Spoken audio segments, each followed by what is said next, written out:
tudou, iriem an vont da farda baramel. Dondei!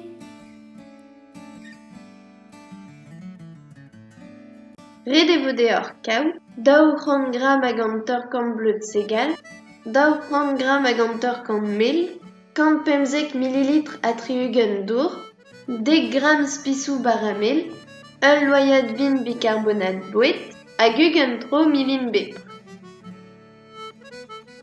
Laked ar bleud segal volen, ouzhpenit ar spisou baramel, ar bicarbonate bouet,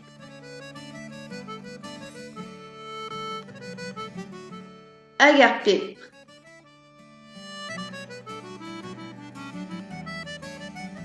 Meskit an aozennoù zec'h.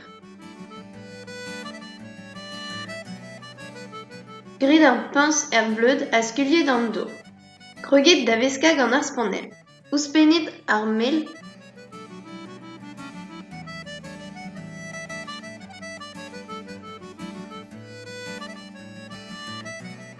a meskit a dare gant ar spanel.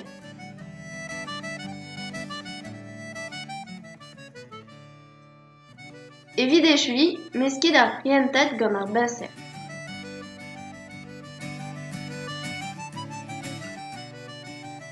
Tavezit ur voul gant paper parch a skuilhet ennañ ar priantad.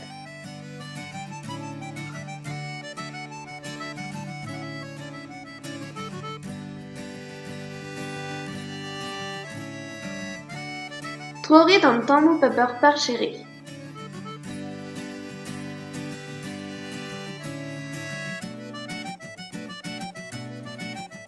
Lakit er forn ar baramel e pat 5 minutenn a daou-ugent.